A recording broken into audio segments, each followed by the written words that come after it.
Students, हम discuss करेंगे salient feature of Indian constitution के बारे में कि भारत का जो संविधान है उसके क्या क्या इंपॉर्टेंट फीचर्स हैं, क्या क्या उसके सैलिएंट फीचर्स हैं, जिसकी वजह से इंडिया का जो कॉन्स्टिट्यूशन है काफ़ी ज़्यादा यूनिक है अगर हम कंपेयर करें दूसरे कंट्रीज़ के कॉन्स्टिट्यूशन के साथ में।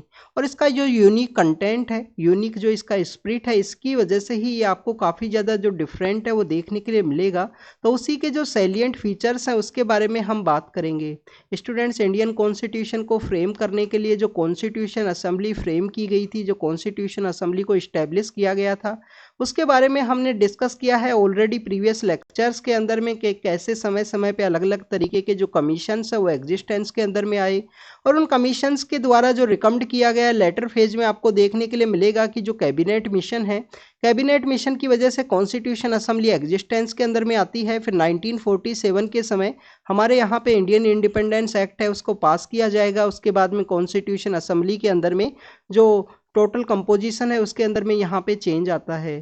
तो स्टूडेंट्स, वो सब हमने प्रीवियस लेक्चर के अंदर डिस्कस किया है। तो कॉन्स्टिट्यूशन असेंबली के द्वारा 2 ईयर 11 मंथ एंड 18 डेज का जो समय है वो लिया गया, जिसकी वजह से हमारा जो कॉन्स्टिट्यूशन है उसको फ्रेम किया जा सके, इसके अंदर जो यूनिक फीचर्स हैं उसको ऐड किया जा सके, और इंडिया की जो डिमांड है उसके पर्सपेक्टिव को, इंडिया की जो डिमांड है उसको फुलफिल कर सके इंडिया का कॉन्स्टिट्यूशन।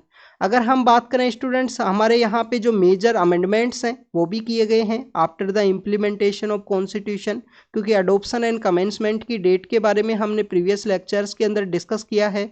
वो हमारे कॉन्स्टिट्यूशन की जो अडोप्शन की जो डेट है 26 नवंबर 1949, और जो कमेंसमेंट का जो डेट है जिसकी वजह से हम रिपब्लिक डे सेलिब्रेट करते हैं 26 जनवरी 1950, जो हमारा फर्स्ट रिपब्लिक डे है, वो डिफरेंट है। वो पूर्ण स्वराज दिवस की वजह से आपको जो डिफरेंस है वो देखने के लिए मिलेगा हिस्टोरिकल इन्फ्लुएंस होने की वजह से। तो आप देखिए कि 2 साल 11 महीने और 18 दिन का जो समय है हमारी कॉन्स्टिट्यूशन असेंबली के द्वारा लिया गया, और इस समय समय पे जो कॉन्स्टिट्यूशन उस समय में जो बनाया गया था उसका आज अगर हम प्रेजेंट समय के साथ कंपेयर करें तो प्रेजेंट हमारा जो कॉन्स्टिट्यूशन है वो काफ़ी ज़्यादा डिफरेंट है। इसी वजह से इंडिया का जो कॉन्स्टिट्यूशन है, इसी वजह से जो इंडिया का कॉन्स्टिट्यूशन है इसको एज ए लिविंग डॉक्यूमेंट के रूप से हम जानते हैं। लिविंग डॉक्यूमेंट क्या होता है बेसिकली, कि जो समय की जो डिमांड है उसके अकॉर्डिंग में जो प्रोविजंस हैं वो इसके अंदर में ऐड किए जाएं। आप देखिए कि हमारे यहाँ पे election commission of India as a constitutional body है, बट अगर हम बात करें कि national commission for schedule caste, national commission for schedule tribe, इन सभी का जो इस्टेब्लिशमेंट है, या national commission for backward class, इनका जो इस्टेब्लिशमेंट है इन कॉन्स्टिट्यूशनल बॉडीज़ का, वो लेटर फॉर्म में किया गया है, बाद के अंदर उनको ऐड किया गया है। आप देखिए कि national commission for backward class को तो अभी रिसेंटली 102 जो कॉन्स्टिट्यूशन अमेंडमेंट एक्ट है उसके थ्रू इसको ऐड किया गया था। National commission for backward class, उसको कॉन्स्टिट्यूशनल स्टेटस है वो दिया गया। तो आप देखिए कि समय की डिमांड के साथ में एज ए लिविंग डॉक्यूमेंट होते हुए, लिविंग डॉक्यूमेंट क्या है कि ये लिविंग है, इसके अंदर में आप जो चीज़ें हैं वो चेंज कर सकते हो। ये रिजिड नहीं है कि एक बार जो इम्प्लीमेंटेशन के अंदर आया उसको आप अमेंड नहीं कर सकते। अगर हम बात करें स्टूडेंट्स, इसी वजह से आप देखिए कि कुछ मेजर आपको जो अमेंडमेंट्स हैं, कुछ मेजर जो अमेंडमेंट्स हैं वो आपको देखने के लिए मिलते हैं, जैसे कि 7th कॉन्स्टिट्यूशन अमेंडमेंट एक्ट है 1956 का, 1956 का 7th कॉन्स्टिट्यूशन अमेंडमेंट एक्ट, जिसके थ्रू स्टेट रीऑर्गेनाइजेशन एक्ट है वो इस्टेब्लिशमेंट में आया। हमारे यहाँ पे जो स्टेट्स हैं उनको ऑर्गेनाइज किया गया। इसके बारे में ऑलरेडी हमने डिस्कस किया है कि बॉम्बे स्टेट हुआ करता था, उसको यहाँ पे महाराष्ट्र किया गया, गुजरात को अलग से इस्टेब्लिश किया गया, और भी काफ़ी सारे स्टेट्स हैं जो इस्टेब्लिशमेंट के अंदर में आएंगे। हरियाणा बनाया गया, जो पंजाब का एक मूवमेंट हुआ, पंजाबी सूबा मूवमेंट है, नागालैंड है, ये सभी जो इस्टेब्लिशमेंट है वो state reorganisation act 7th constitution amendment act के थ्रू आता है। फिर आप देखिए कि 42nd कॉन्स्टिट्यूशन अमेंडमेंट एक्ट है, जिसको मिनी कॉन्स्टिट्यूशन का स्टेटस दिया गया है, मेजरली पार्ट को चेंज किया गया। 44th कॉन्स्टिट्यूशन अमेंडमेंट एक्ट है, आफ्टर द इमरजेंसी जो एस्टेब्लिशमेंट में आया, जो भी चेंज किए गए उसको यहाँ पे रिवर्स किया गया उस समय की डिमांड के अकॉर्डिंग में। 73rd एंड 74 जो पंचायती राज इंस्टीट्यूशन है, अर्बन लोकल बॉडीज को जो कॉन्स्टिट्यूशनल स्टेटस है वो उसको दिया गया। तो this is all about the some amendment, but समय समय पे हमारे सुप्रीम कोर्ट के द्वारा इन अमेंडमेंट्स को स्क्रूटनाइज किया जाता है, इनका जो रिव्यू है वो किया जाता है सुप्रीम कोर्ट के द्वारा। ऐसा ही एक केस आता है केशवानंदा भारती केस 1973 के अंदर में, इसका जो डेट आपको पता होना चाहिए 24 अप्रैल है, जिस दिन सचिन तेंदुलकर हमारे जो काफ़ी फेमस एक क्रिकेटर हैं सचिन रमेश तेंदुलकर, उनका भी जो बर्थ का जो डेट है यही है 24 अप्रैल 1973 को केशवानंदा भारती केस है वो इस्टेब्लिशमेंट में आया। उसके अंदर बताया गया कि जो हमारा बेसिक स्ट्रक्चर है, जो मूल भावना है हमारे संविधान की, उसको आप चेंज नहीं कर सकते। जैसे आप देखिए कि हमारे यहाँ पे स्टेट्स के अंदर में, हमारे यहाँ पे स्टेट्स के अंदर स्टेट लेजिस्लेटिव असेंबली होती है, सिटीजन्स को फंडामेंटल राइट दिए गए हैं, उनके ओवरऑल डेवलपमेंट के लिए इम्पोर्टेंट हैं। जो डीपीएसपी है वो आपको देखने के लिए मिलता है as a part of government के द्वारा, अगर कोई पॉलिसी को फ्रेम किया जाता है तो उनको ध्यान में रखते हुए किया जाएगा। सिटीजन्स इस कंट्री के पार्ट है तो उनकी कुछ ड्यूटीज़ भी हैं, फंडामेंटल ड्यूटीज, जिनको बाद में ऐड किया गया स्वर्ण सिंह कमेटी की रिकमेंडेशन पे 42nd कॉन्स्टिट्यूशन अमेंडमेंट एक्ट के बाद में। आप देखिए कि अंदर उसके अंदर में बाद में 86 कॉन्स्टिट्यूशन अमेंडमेंट एक्ट के थ्रू जो एजुकेशन का पार्ट है वो उसके अंदर ऐड किया गया है। तो ऐसे काफ़ी सारे ऐसे प्रोविजंस हैं जो बेसिक स्ट्रक्चर का पार्ट है, उनको आप यहाँ पे अमेंड नहीं कर सकते हो। ये बताया गया है केशवानंद भारती केस के अंदर में कि इन जो मूल भावना है संविधान की उसको आप चेंज नहीं कर सकते। ऐसा नहीं है कि आप यहाँ पे प्रेसिडेंशियल सिस्टम को अडॉप्ट करोगे और स्टेट्स के अंदर में जो पावर है उसको अबोलिश कर दोगे, उसको आप नहीं कर सकते। वो केशवानंद भारती केस में बताया गया है। डेट शोज द कि इंडिपेंडेंस ऑफ जुडिशरी है और उसके द्वारा हमारे जहाँ पे लेजिस्लेचर के द्वारा जो भी कानून लाए जाते हैं उनका समय समय पे स्क्रूटनाइजेशन है वो जो जुडिशरी के द्वारा किया जाता है। तो ये कुछ यूनिक फीचर्स हैं। अगर हम यूनिक फीचर्स का पॉइंट वाइज पर्सपेक्टिव में अगर हम डिस्कस करें तो सबसे यूनिक फीचर आपको देखने के लिए मिलेगा कि इंडिया का जो कॉन्स्टिट्यूशन है one of the written constitution है, जैसे कि यूनाइटेड स्टेट ऑफ अमेरिका का है। इंडिया, हम बेसिकली कॉलोनी हुआ करते थे यूके के। यूके का जो कॉन्स्टिट्यूशन है वो देखिए कि कंप्लीट अनरिटन कॉन्स्टिट्यूशन है। वहाँ पे समय समय पे जो अमेंडमेंट्स है काफ़ी इजीली वे में किए जाते हैं। जो अमेंडमेंट्स हैं वो आपको काफ़ी इजीली देखने के लिए मिलेंगे यूके के अंदर में। बट यूएस का इतना रिजिड कॉन्स्टिट्यूशन आपको देखने के लिए मिलेगा कि वहाँ पे जो अमेंडमेंट्स है वो काफ़ी कम किए गए हैं। अगर हम प्रेजेंट समय की भी बात करें तो वहाँ पे जो टोटल नंबर ऑफ अमेंडमेंट्स है वो काफ़ी कम है। इंडिया का जो कॉन्स्टिट्यूशन है इन दोनों का मिक्सर के रूप में आप देखिए कि one of the return lengthiest return constitution है यूएस के तरह। और आप देखिए कि हमारे यहाँ पे जो अमेंडमेंट्स है वो 106 कॉन्स्टिट्यूशन अमेंडमेंट एक्ट जो रिसेंटली यहाँ पे गवर्नमेंट के द्वारा वुमेन रिजर्वेशन के रिगार्डिंग में जो पास किया गया है, तो one of the lengthiest return constitution है। काफ़ी अलग अलग पार्ट है, लिविंग डॉक्यूमेंट होने की वजह से जो इसका ओरिजिनल स्ट्रक्चर है जिसके अंदर में जो पार्ट इसके अंदर ऐड किए गए थे वो कम्प्लीटली डिफरेंट है प्रेजेंट स्ट्रक्चर से। आप देखिए कि ओरिजिनल स्ट्रक्चर के अंदर 8 शेड्यूल हुआ करते थे, प्रेजेंटली 12 शेड्यूल के पार्ट हैं, जो 4 शेड्यूल अलग से ऐड किए गए। पंचायती राज इंस्टीट्यूशन, अर्बन लोकल बॉडीज़ के जो 11 एंड 12 शेड्यूल हैं, 9 एंड 10 शेड्यूल आपको एंटी डिफेक्शन देखने के लिए मिलेगा। ओरिजिनल जो 10 शेड्यूल है, ओरिजिनल जो 10 शेड्यूल है जब सिक्किम को ऐड किया गया था तो उस समय में सिक्किम के कुछ स्पेशल फीचर्स के लिए उसके अंदर ऐड किया गया था 10 शेड्यूल, बाद में उसको डिलीट किया गया 36 कॉन्स्टिट्यूशन अमेंडमेंट एक्ट के थ्रू।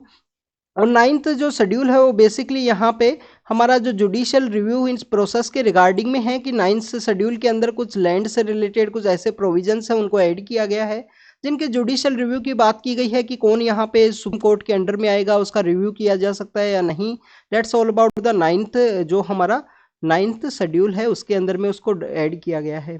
तो one of the return constitution है, जो ओरिजिनल स्ट्रक्चर है उससे कम्प्लीटली डिफरेंट है। प्रेजेंट समय में जो टोटल नंबर ऑफ पार्ट्स 22 हुआ करते थे, प्रेजेंटली 25 है। आर्टिकल्स की जो संख्या है वो भी यहाँ पे चेंज हुई है, काफ़ी सारे आर्टिकल्स के अंदर भी नए नए आर्टिकल्स अमेंड किए गए हैं अमेंडमेंट के थ्रू में। तो आप देखिए कि इस तरीके से जो प्रेजेंट स्ट्रक्चर है वो कम्प्लीटली डिफरेंट है, one of the lengthiest and return constitution है। तो क्या ऐसे कारण है जिसकी वजह से इंडिया का constitution one of the lengthiest and return constitution है? फर्स्ट आप देखिए कि इंडिया का जो जोग्राफी आपको काफ़ी वास्ट जोग्राफी आपको देखने के लिए मिलेगा।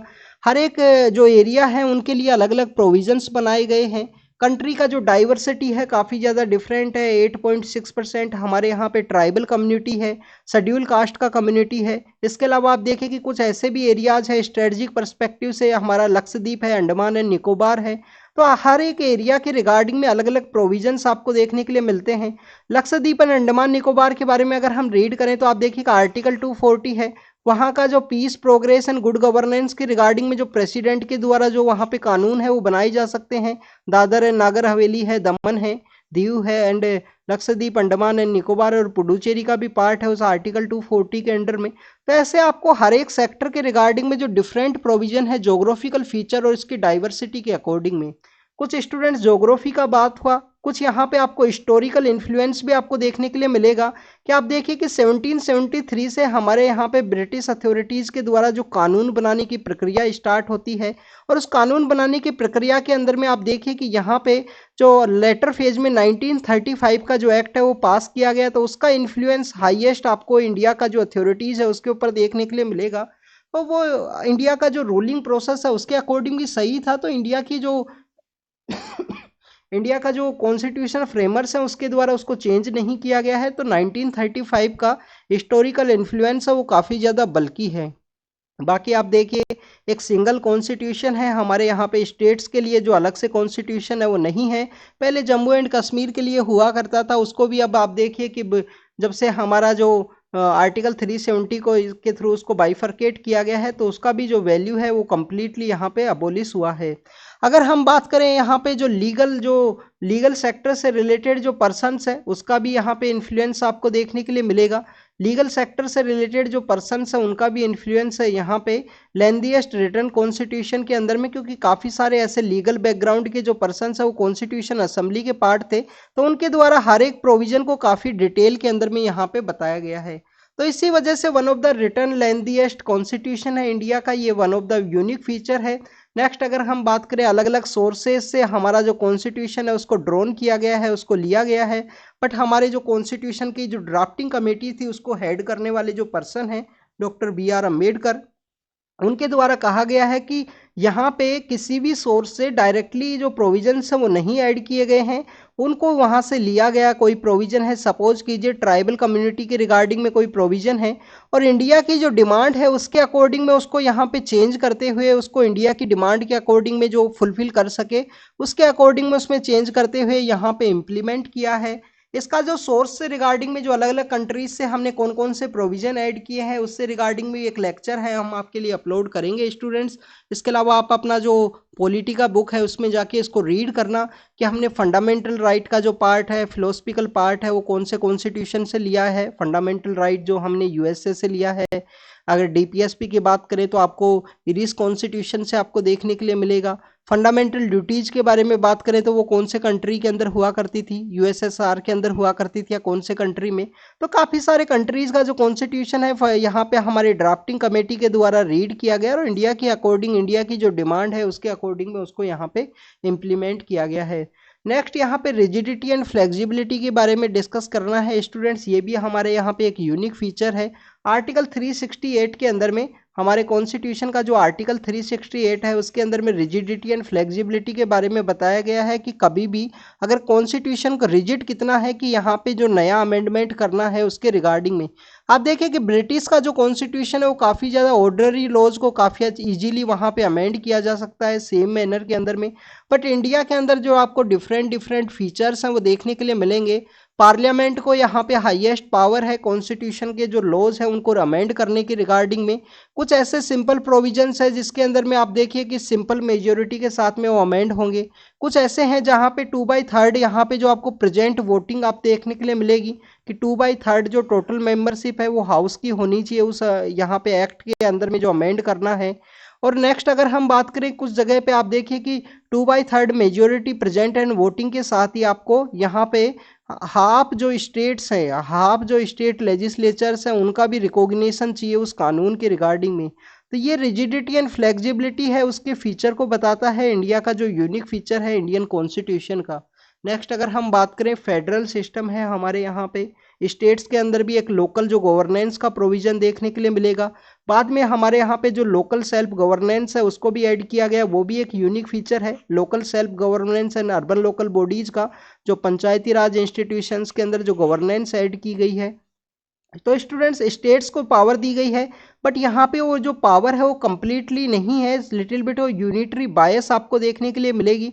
आप देखिए कि स्टेट्स का जो गवर्नर है वो यहाँ पे सेंटर के द्वारा अपॉइंट किया जाएगा। सिंगल सिटीजनशिप का प्रोविजन है, सिंगल जुडिशरी है, हमारा इंटीग्रेटेड जुडिशरी है, और इंटीग्रेटेड जुडिशरी होने की वजह से ऐसे काफ़ी सारे प्रोविजन है, सिंगल कॉन्स्टिट्यूशन है, सिंगल सिटीजनशिप है, स्ट्रॉन्ग सेंटर है। और ये स्ट्रॉन्ग सेंटर का जो प्रोविजन हमने लिया है कनाडा से लिया है स्टूडेंट्स। तो स्टूडेंट्स ये जो कुछ हमारे यहाँ पे यूनिक फीचर्स है जो इसको यहाँ पे यूनिटरी की तरफ जो बायसनेस है वो आपको देखने के लिए मिलती है।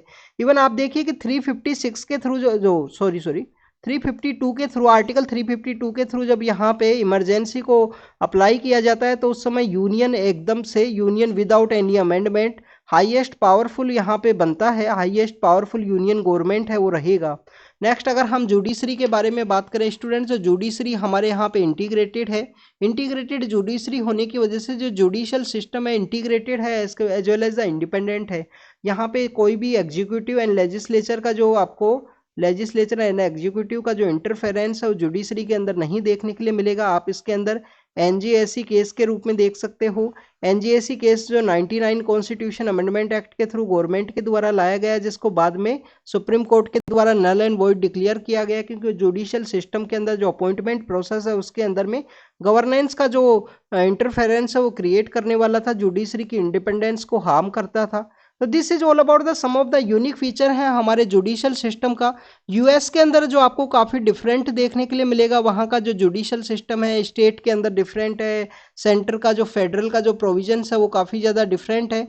इंडिया के अंदर जो जुडिशियल सिस्टम है वो इंटीग्रेटेड है, इंटीग्रेटेड जुडिशियल सिस्टम है। यहाँ पे आपको lower courts, high courts, lower courts के बाद में हाई कोर्ट्स, और हाई कोर्ट्स के बाद में आप देखिए कि हमारे यहाँ पे एक सुप्रीम कोर्ट है जिसका जो पोजीशन है उसके बारे में बताया गया है। That show the integration of judiciary.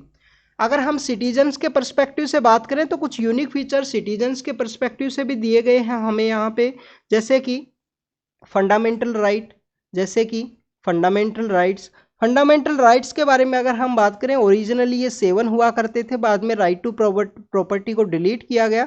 तो 6 फंडामेंटल राइट्स है जो बेसिकली हमें दिए गए हैं। राइट टू इक्वलिटी है आर्टिकल 14 टू 18।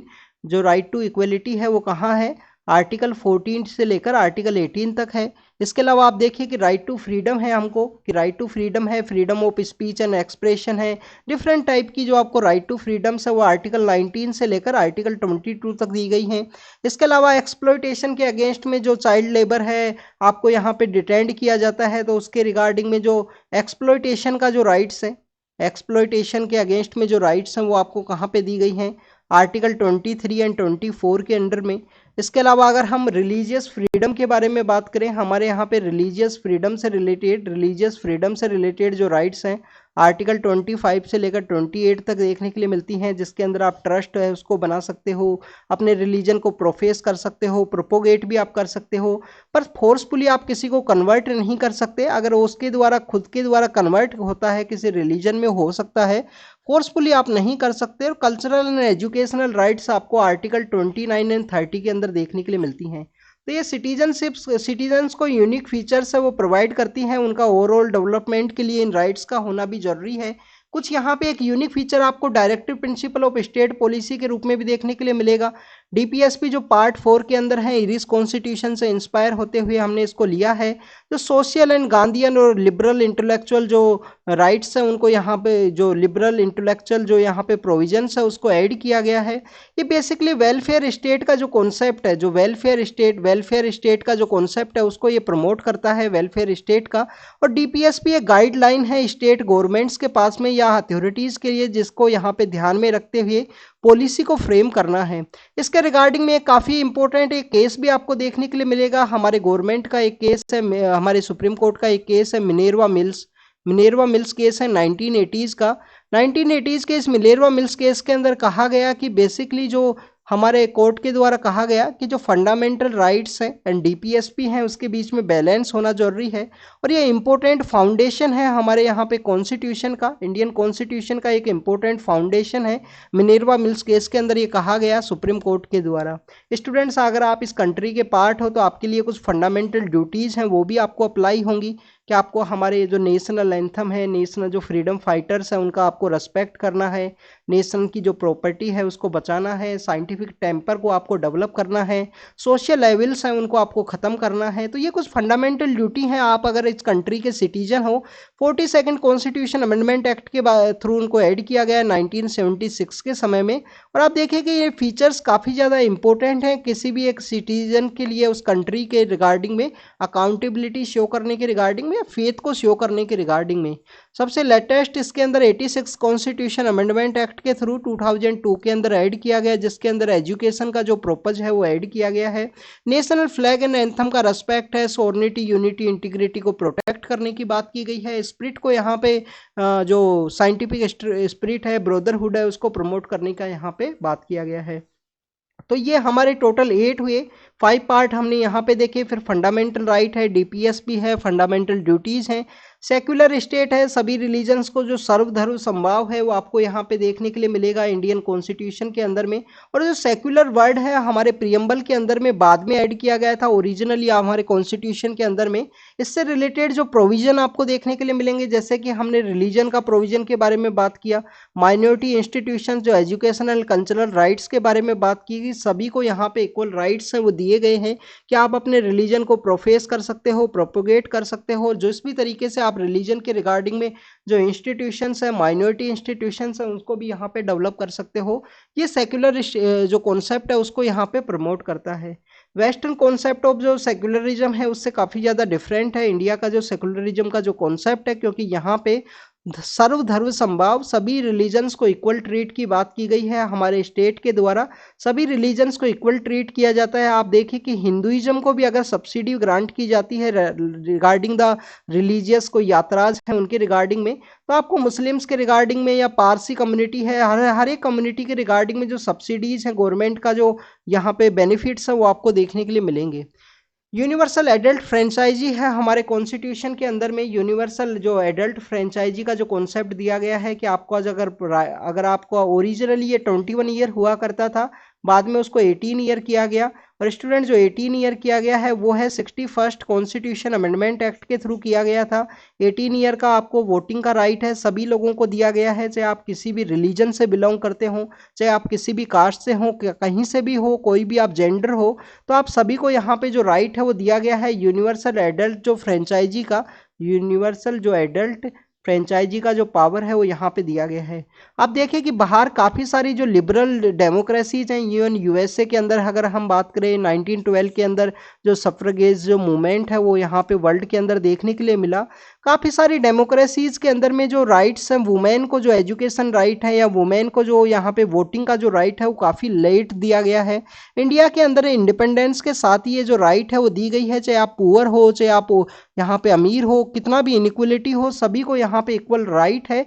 वोटिंग का जो राइट है सभी को इक्वल दिया गया है। सिंगल सिटीजनशिप का प्रोविजन है जिसको ऑलरेडी हमने डिस्कस किया है। कुछ इंडिपेंडेंस बॉडीज़ हैं जो हमारे यहाँ पे कंट्री का जो सर्वाइवल है, जो वर्किंग सिस्टम है उसके लिए इम्पोर्टेंस है। इंडिपेंडेंस जो बॉडीज़ हैं उनके बारे में यहाँ पे बताया गया है, जैसे कि कैग का बॉडी है, जैसे कि कंट्रोलर और ऑडिटर जनरल आर्टिकल 148 के अंडर में, आर्टिकल 148 के अंदर में सीवीसी है, सेंट्रल विजिलेंस कमीशन, ये सब बॉडीज यहाँ पे बनाएगी। इलेक्शन कमीशन है, यूपीएससी है, स्टेट पब्लिक सर्विस कमीशन है। तो ये देखिए कि रिक्रूटमेंट प्रोसेस के रिगार्डिंग में यहाँ पे जो टैलेंटेड पर्सन है वो आ सकें, उसके रिगार्डिंग में ये एजेंसीज का जो वर्किंग सिस्टम है वो जरूरी है। डेमोक्रेसी का जो सर्वाइवर के लिए इलेक्शन कमीशन ऑफ इंडिया है। हमारे जो प्रेजेंट सीजीआई हैं उनके द्वारा एक स्टेटमेंट दिया जाता है कि democracy survives when the institution survives. तो ये वही इंस्टीट्यूशंस हैं, इनका सर्वाइव करना काफ़ी ज़्यादा जरूरी है, और ये इनका ही सर्वाइवल की वजह से हमारा जो डेमोक्रेसी है वो यहाँ पे सर्वाइव करेगा। क्योंकि आप देखें कि यूपीएससी के अंदर आपको कोई भी स्कैम है वो नहीं देखने के लिए मिलेगा। रेगुलर जो यहाँ पे रेगुलर जो रिक्रूटमेंट प्रोसेस है वो यहाँ पे अलॉट होता है, रेगुलरली वहाँ पे एग्जाम्स है वो कंडक्ट कराए जाते हैं। इलेक्शन कमीशन ऑफ इंडिया के द्वारा फेयरली वे में जो फ्री एंड फेयर वे में जो इलेक्शन है वो कंडक्ट कराए जाते हैं।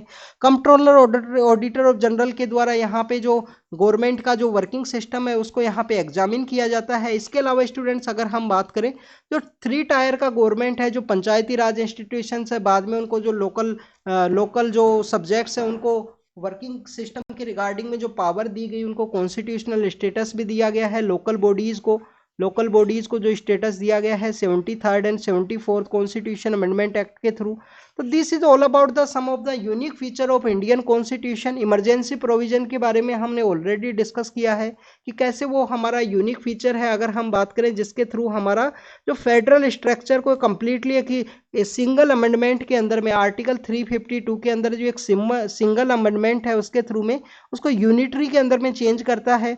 कंट्री के अंदर जो भी यहाँ पे थ्रेट है, चाहे वो एक्सटर्नल थ्रेट हो या इंटरनल थ्रेट हो, उन सभी को डील करने के लिए इमरजेंसी प्रोविजन भी काफ़ी ज़्यादा इंपॉर्टेंट है। आर्टिकल 352 के अंदर एक्सटर्नल इमरजेंसी को बताया गया है। आर्टिकल 356 के अंदर जो स्टेट्स के अंदर इमरजेंसी है, जो वहाँ पे कॉन्स्टिट्यूशन का ब्रेकडाउन होना या स्टेट के अंदर में किसी भी पॉलिटिकल पार्टी को रिप्रेजेंटेशन ना मिलना, तो वहाँ पे जो वर्किंग प्रोसेस है उसके रिगार्डिंग में डील किया गया है। और आर्टिकल 360 के अंदर में जो फाइनेंशियल इमरजेंसी है उसके बारे में बात की गई है। तो this is all about the emergency provision, और ये काफ़ी ज़्यादा जरूरी है इंटरनल एंड एक्सटर्नल थ्रेट के रिगार्डिंग में। तो ये कुछ यूनिक फीचर हैं इंडियन कॉन्स्टिट्यूशन के जिसके बारे में आपको पता होना चाहिए। और स्टूडेंट्स, अगर हम बात करें इन यूनिक फीचर्स के बारे में, तो यही यूनिक फीचर्स हैं। Lengthiest written constitution, independence of judiciary है या integrated judiciary, federal and unitary bias होना, हमारे यहाँ पे सेंटर के द्वारा गवर्नर का अपॉइंटमेंट, सिंगल सिटीजनशिप का होना, रिजिड एंड फ्लेक्सिबल होना कि कुछ यहाँ पे रिजिड भी है जहाँ पे स्टेट्स का कंसेंट लेना होगा, फ्लेक्सिबल है कि सिंपल मेजोरिटी के थ्रू जो कानून है वो पास हो सकता है। अलग अलग जो कंट्रीज के थ्रू हमने इसको लिया, 1935 का जो इन्फ्लुएंस है गवर्नमेंट ऑफ इंडिया एक्ट 1935 का जो मेजरली देखने के लिए मिलेगा। पंचायती राज इंस्टीट्यूशन जो यहाँ पे लोकल बॉडीज़ के अंदर में हमने कवर किया है, जो इम्पोर्टेंट है वहाँ पे लोकल इश्यूज़ को डील करने के रिगार्डिंग में। सिटीजन्स को पावर दी गई है उनका ओवरऑल डेवलपमेंट के रिगार्डिंग में। फंडामेंटल राइट्स हैं, स्टेट्स के लिए कुछ ड्यूटीज़ बताई गई हैं कि इनको आपको ध्यान में रखना है, जिसके थ्रू जब भी आप पॉलिसी का फ्रेमवर्क करो। और डीपीएस भी है पॉलिसी फ्रेमिंग के रिगार्डिंग में। इसके अलावा हमारे यहाँ पे सिटीजन हो आप इस कंट्री का, तो आपका यहाँ पे रिस्पॉन्सिबिलिटी है कंट्री के अंदर ब्रदरहुड को प्रमोट करना, प्रॉपर्टी को सिक्योर करना, नेशनल एंथम को यहाँ पे रेस्पेक्ट करना, फ्रीडम फाइटर्स को रेस्पेक्ट करना, वो फंडामेंटल ड्यूटी है। पार्ट्स 42 कॉन्स्टिट्यूशन अमेंडमेंट एक्ट के थ्रू ऐड किया गया 1976 के अंदर में स्वर्ण सिंह कमेटी की रिकमेंडेशन पे। सेक्युलर कॉन्सेप्ट है वो सभी लोगों को इक्वल प्रमोट करता है। यहाँ पे हमारा जो सेक्युलर कॉन्सेप्ट है, माइनॉरिटी इंस्टीट्यूशंस को इस्टेब्लिशमेंट का जो भी पावर है वो दिया गया है। एडल्ट फ्रेंचाइजी है वो डिस्क्रिमिनेशन को यहाँ पे रोकता है। हमारे यहाँ पे इंडिपेंडेंस ऑफ सम बॉडीज़ की बात की गई है, जो डेमोक्रेसी के सर्वाइवल के लिए इंस्टीट्यूशंस का जो सर्वाइवल होना काफ़ी ज़्यादा इंपॉर्टेंट है। तो this is all about the some of the unique feature जो काफ़ी ज़्यादा इंपॉर्टेंट है। तो thank you students, thank you very much.